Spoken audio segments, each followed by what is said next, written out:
नमस्कार सभी को। आज की इस वीडियो में हम कक्षा 4 की 22, 23 और 24 नवंबर की शिक्षक डायरी देखेंगे। तो सबसे पहले माह नवंबर, सप्ताह संख्या 4, दिनांक 22/11/2021 से 27/11/2021 तक। फिर इधर कक्षा 4 दिनांक 22/11/2021 दिन सोमवार। और विषय में अभी जल्दी में जो लाइव सेशन जारी हुआ था उसमें कहा गया है कि अब हम कक्षा 4 और 5 को अन्य विषय भी पढ़ा सकते हैं।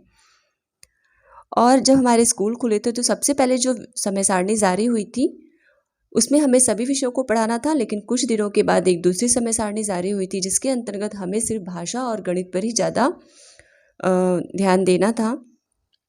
तो अब हम पहले वाली समय सारणी के अनुसार ही पढ़ाएंगे। तो इसलिए मैंने यहाँ पर हिंदी, गणित, अंग्रेज़ी और ईवीएस सभी विषयों को शामिल कर लिया है। तो सबसे पहले हम यहाँ पर आज मैंने भावनात्मक विकास गतिविधियों को नहीं लिया है क्योंकि हमने बहुत सारी गतिविधियाँ करा ली हैं, पर पढ़ाने से पहले हमें बच्चों को तैयार करना होता है, जिसके लिए हमें या तो कोई छोटी सी खेल गतिविधि करा सकते हैं या फिर उनसे बातचीत कर सकते हैं। तो यहाँ पर बातचीत, उसके बाद हिंदी में हमारा चल रहा है फुलवारी पाठ 11, जिसका लर्निंग आउटकम है पात्र और चित्र को समझते हैं व प्रतिक्रिया देते हैं। फिर डिकोडिंग या उपचारात्मक शिक्षण के अंतर्गत है। अब गणित में, क्योंकि समृद्ध कार्यक्रम पुस्तिका स्तर 2 के अनुसार हमने पूरा सिलेबस कंप्लीट कर लिया है, जिसमें 1 अंक का गुणा लास्ट टॉपिक था। तो यहाँ पर मैंने गणित अंक जगत से पाठ 1 संख्याएं को शामिल किया है, जिसका लर्निंग आउटकम में 5 अंक की संख्या पढ़ व लिख लेते हैं। उसके बाद पुस्तकालय, क्योंकि हमें बच्चों के पठन कौशल का विकास भी करना है। उसके बाद अंग्रेजी, जिसमें लेसन नंबर 1 वेक अप, इसका लर्निंग आउटकम आप चाहे तो स्किप कर सकते हैं, पर मैंने लिख दिया है able to understand the poem, क्योंकि ये पोयम है। अगर पोयम रहेगी तो able to understand the poem, और अगर लेसन होगा तो able to understand the lesson. फिर ईवीएस में पर्यावरण पाठ 1, जिसका लर्निंग आउटकम है परिवार के महत्व को जानते हैं। फिर इधर शिक्षण प्रक्रिया, तो सबसे पहले बच्चों से बातचीत करना मौखिक भाषा विकास के अंतर्गत आता है। तो इसमें हम किसी भी टॉपिक पर बातचीत कर सकते हैं। बच्चों ने आज घर पर क्या क्या किया, रास्ते में आते वक्त उन्होंने क्या क्या देखा, या फिर किसी विषय पर भी आधारित, जैसे बच्चों को खाने में क्या पसंद है तो उन्हें जो भी पसंद है उसके बारे में वे 2 वाक्य बताएं या उसके बारे में 2 अच्छी चीज़ें बताएं, इस तरह से। फिर फुलवारी पाठ 11 का आदर्श वाचन व चर्चा, डिकोडिंग में आ की मात्रा से बने 3 व 4 अक्षर वाले शब्द पढ़वाना व श्रुतलेख कार्य कराना। श्रुतलेख मीन्स यहाँ इमला से है। गणित पाठ 1 संख्याएं, गिन तारा की सहायता से 10,000 तक संख्याओं को पढ़ना व लिखना सिखाना। होमवर्क में संख्याओं को गिन तारा में दर्शाओ। कोई भी हम संख्या दे देंगे 2 या 3, फिर उसे बच्चों को गिन तारा में चित्र बनाकर दर्शाना होगा। पुस्तकालय में स्वतंत्र पठन, अंग्रेजी में lesson number 1 wake up poem का आदर्श वाचन, होमवर्क में लेसन नंबर 1 की मीनिंग याद करना, ईवीएस में पाठ 1 का आदर्श वाचन व विस्तृत चर्चा। सह पाठ्यक्रम में खेल गतिविधि कराना, लास्ट में हमें कोई एक खेल गतिविधि भी कराना है। शिक्षक का स्व आकलन में शिक्षण प्रक्रिया सफल रही।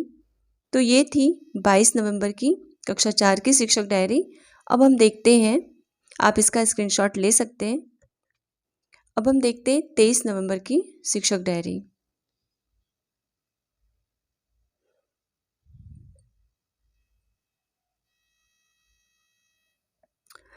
कक्षा 4 23/11/2021 दिन मंगलवार। तो 23 नवंबर की शिक्षक डायरी में थोड़े बहुत ही बदलाव होंगे, क्योंकि हमने जो कुछ भी 22 को पढ़ाया उसी की हमें यहाँ पर पुनरावृत्ति करनी है। तो यहाँ पर मैंने लिया है खेल गतिविधि। हिंदी में फुलवारी पाठ 11, जिसका लर्निंग आउटकम है पात्र के चरित्र को समझते हैं व प्रतिक्रिया देते हैं। उपचारात्मक शिक्षण में डिकोडिंग। गणित पाठ 1 संख्याएं, जिसका लर्निंग आउटकम है 5 अंक की संख्या पढ़ व लिख लेते हैं। फिर पुस्तकालय, अंग्रेजी में वही रहेगा lesson number 1 wake up, learning outcome able to understand the poem. EVS में पर्यावरण पाठ 1, लर्निंग आउटकम परिवार के प्रकार जानते हैं। फिर यहाँ पर शिक्षण प्रक्रिया में सबसे पहले इन एंड आउट खेल खिलाना, यह बहुत ही अच्छा गेम है और बच्चे इसमें बहुत ज़्यादा एंजॉय भी करते हैं। उसके बाद पाठ 11 का आदर्श वाचन, बच्चों से पढ़वाना व विस्तृत चर्चा, सामान्य व अनुमान आधारित प्रश्न पूछना। डिकोडिंग में ई की मात्रा से बने शब्द पठन पर कार्य, होमवर्क में ई की मात्रा से बने 10 शब्द लिखो। गणित पाठ 1 की पुनरावृत्ति व अभ्यास प्रश्न, होमवर्क में कार्यपुस्तिका पेज नंबर 1, 2, 3, 4 से कार्य करना। पुस्तकालय में स्वतंत्र पठन, अंग्रेजी में लेसन नंबर 1 वेकअप की पुनरावृत्ति, कठिन शब्द के अर्थ लिखवाना व मीनिंग पूछना, होमवर्क में मीनिंग याद करना व लेसन नंबर 1 पढ़ना, ईवीएस में पाठ 1 की पुनरावृत्ति व परिवार के प्रकार पर चर्चा करना, सह-पाठक्रम में चित्रकारी करना। शिक्षक का स्व आकलन में शिक्षण प्रक्रिया सफल रही। तो ये थी 23 नवंबर की शिक्षक डायरी। 24 को गुरु तेग बहादुर जी का शहीद दिवस का अवकाश है, तो वहाँ पर हम सिंपल वे में अवकाश लिख लेंगे। आप इसका स्क्रीनशॉट ले सकते हैं। अब मैं यहाँ पर कुछ कहना चाहती हूँ। मैंने यहाँ पर सारे विषयों को लिया है, सभी का लर्निंग आउटकम भी लिखा हुआ है। हम में से कुछ लोग चाहते हैं कि डायरी में हमें कम से कम लिखना पड़े और कुछ लोग चाहते हैं कि डायरी पूरी मेरी भरी रहे। तो जो लोग इसमें से कम लिखना चाहते हैं वो इसमें बहुत सारी चीज़ें इन शॉर्ट में भी कर सकते हैं। जैसे यहाँ पर मैंने लिखा है पाठ 11 का आदर्श वाचन, बस सिंपल इतना ही हम लिख सकते हैं। डिकोडिंग में ई की मात्रा पर कार्य, इतना लिख सकते हैं। गणित में पाठ 1 की पुनरावृत्ति, बस इतना लिख के हम छोड़ सकते हैं। इंग्लिश में लेसन नंबर वेकअप, सिर्फ हम पाठ लिख सकते हैं तो भी हमारा सही रहेगा। बस हमसे जो पूछे तो हमें अपना स्पष्टीकरण देना आना चाहिए, इतना ही काफ़ी होता है। तो अगर मेरी डायरी में आपको कुछ कमी नज़र आई होगी, कुछ अच्छाई नज़र आई होगी तो कोई ज़रूरत नहीं है, लेकिन अगर कोई कमी नज़र आई होगी तो प्लीज़ मुझे कमेंट सेक्शन में ज़रूर बताइएगा, मैं उसमें सुधार करने की कोशिश करूँगी। तो बस आज की वीडियो में इतना ही, मिलते हैं अगले वीडियो में, तब तक के लिए नमस्कार।